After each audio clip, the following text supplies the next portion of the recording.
Hello दोस्तों, नमस्कार, जय श्री राम। दोस्तों, हिंदू धर्म के लिए माँ गंगा का महत्व विशेष है। वैशाख शुक्ल पक्ष की सप्तमी तिथि पर देवी गंगा का प्राकट्य हुआ था। इस वर्ष यह पर्व 3 मई 2025 को मनाया जाएगा। उस दिन 3 विशेष योग बनने के लिए जा रहे हैं जो इस पर्व का महत्व और भी ज़्यादा बढ़ा देंगे। दोस्तों, माता गंगा को सनातन धर्म में बहुत ही पवित्र माना जाता है और ऐसी नदी माना जाता है जो कि मोक्षदायिनी है, पाप मोचनी नदी है। कोई भी व्यक्ति के किसी भी प्रकार के पाप कर्म होते हैं, वह गंगा में जब स्नान करता है तो गंगा उसके सभी पापों का नाश कर देती है, सभी पापों को धो देती है और उस व्यक्ति को निर्मल बना देती है।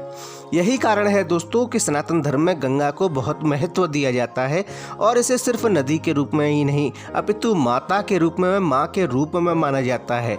दोस्तों, मरने के बाद भी व्यक्ति यही उम्मीद करता है कि उसे गंगा का किनारा और गंगा जल ही प्राप्त हो और यही कारण है कि एक परंपरा है, जब अंतिम संस्कार से पहले मनुष्य के प्राण निकलने वाले होते हैं तब उसके मुख में गंगा जल और तुलसी के दल को डाला जाता है, जिससे व्यक्ति को मोक्ष की प्राप्ति हो और उसके किए हुए पाप कर्म भी नष्ट हो जाए।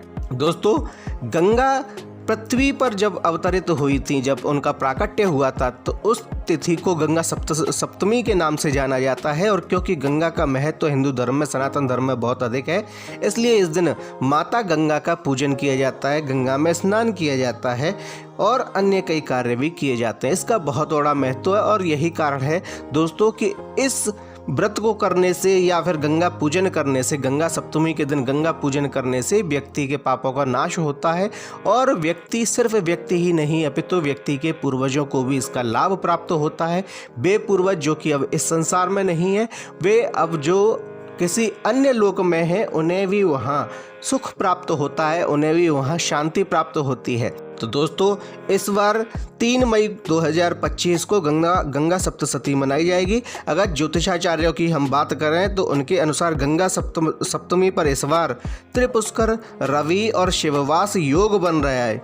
इस योग में गंगा स्नान और दान का विशेष महत्व है। इस तिथि पर पुनर्वसु और पुष्य नक्षत्र का भी संयोग बन रहा है। दोस्तों, नक्षत्रों में गंगा पूजन एवं स्नान का विशेष फल पुराणों में वर्णित है। पुराणों में ऐसा कहा गया है कि अगर कोई विशेष नक्षत्र या फिर कोई विशेष अगर कोई योग बन रहा है, उसमें गंगा स्नान किया जाता है या गंगा का पूजन किया जाता है, तो उसका विशेष फल व्यक्ति को, व्यक्ति के घर को, व्यक्ति के पूर्वजों को और व्यक्ति की आने वाली वंशावली को भी उसका फल प्राप्त होता है और उसके अनेक फायदे होते हैं। दोस्तों, गंगा सप्तमी स्नान दान शुभ मुहूर्त 2025 क्या है, किस समय पूजा करनी चाहिए या किस समय गंगा का पूजन करना चाहिए, दोस्तों आगे इस वीडियो में आप जानेंगे। वीडियो को एक बार लाइक कर दीजिए। तो दोस्तों, सप्तमी तिथि 2025 में 3 मई को मनाई जाएगी। यह सुबह 7:51 पर प्रारंभ होगी और 4 मई को 2025 को सुबह 7:18 पर समाप्त होगी। गंगा सप्तमी पर गंगा स्नान के लिए शुभ मुहूर्त सुबह 10:58 से लेकर दिन में 1:38 तक हैं। इस मुहूर्त में दान करने से देवता और पितृ दोनों प्रसन्न होते हैं और स्नान ध्यान करने वाले को आशीर्वाद देते हैं और उनके आशीर्वाद से व्यक्ति के बिगड़े कार्य भी बनने लगते हैं। दोस्तों, गंगा सप्तमी पर इस बार कौन से शुभ मुहूर्त बन रहे हैं? तो ब्रह्म मुहूर्त 4:13 से शुरू होगा, जो 4:56 तक चलेगा। उसके बाद अभिजीत मुहूर्त दोपहर में 11:52 से चलेगा, जो 12:45 तक रहेगा। विजय मुहूर्त दोपहर 2:31 से रहेगा, 3:25 तक। और अमृतकाल रात्रि में 10:13 से 11:47 तक रहेगा। फिर त्रिपुष्कर योग रहेगा, जो कि सुबह 7:51 से 12:34 तक रहेगा और रवि योग 5:39 से 12:34 तक रहेगा। दोस्तों, गंगा सप्तमी का महत्व क्या है? तो हिंदू पौराणिक कथाओं के अनुसार गंगा सप्तमी के दिन गंगा शिव की जटाओं से निकली थी और गंगा दशहरा के दिन गंगा का पृथ्वी पर अवतरण हुआ था। मान्यता है कि इस दिन गंगा स्नान करने से व्यक्ति को सभी तरह के पापों से मुक्ति मिलती है। दोस्तों, गंगा स्नान करते समय व्यक्ति को 2 मंत्र अवश्य बोलने चाहिए या कोई एक मंत्र अवश्य बोलना चाहिए। वैसे तो हर व्यक्ति जानता है कि गंगा स्नान करते समय उसे कौन से मंत्र बोलने चाहिए, लेकिन अगर आप नहीं जानते हैं तो हम आपको बताते हैं कि आपको कौन से मंत्रों का जाप करना चाहिए।